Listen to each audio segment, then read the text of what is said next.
Now I'm going to have to tee up a video for this. Chris, did you know that Jim Cornette was bestowed, a special title on him in WCW by Teddy Long? And now this is a video of Doom, Teddy Long, and Jim Cornette. So have a watch of this.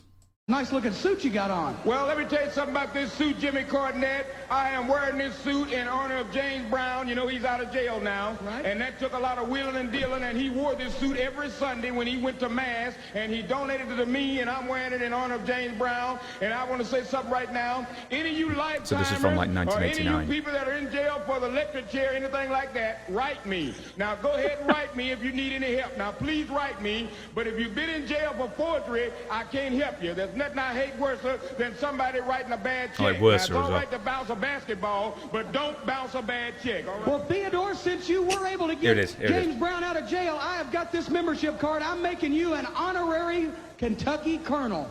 You don't mean it. Yep, uh-huh. Well, Jimmy Cornette, one thing I want to thank the colonel for, they did spell my name right, and since you did this for me, I'm going to get my financial advisors to make you an honorary black Muslim, and I think we'll call you Kareem Muhammad Cornette. How about that? All right, that'll be great. And hey, I know one more thing before There we go.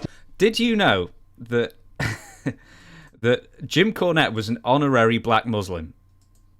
I didn't know that. Courtesy of Teddy Long. Yeah. Hey, that was a good interview. They don't do it like that anymore, do they? No. If you're in prison for the electric chair, I can't do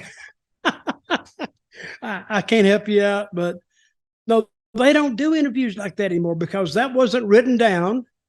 He just went out and he's doing an interview, and it was entertaining.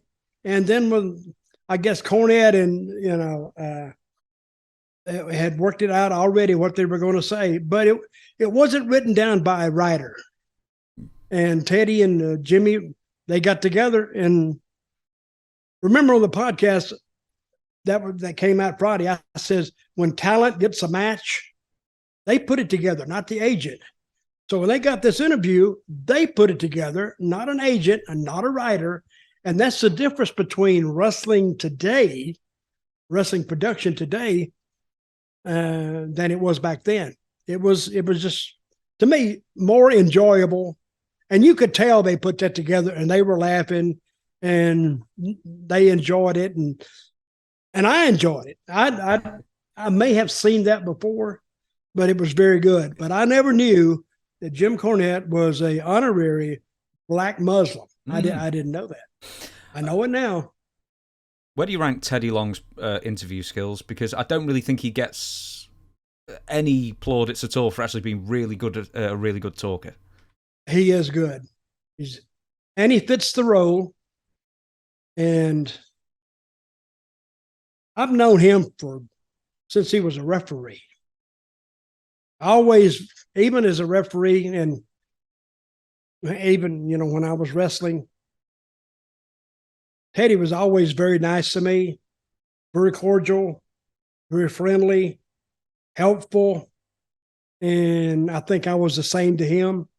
And I got a lot of respect for him because he hung in there when it didn't look like he would get nothing.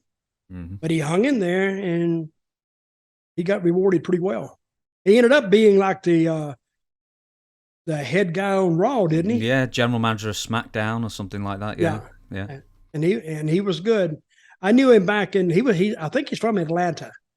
Is he from there? Ooh, you're gonna test me now. I don't know. You carry on. I'll find out.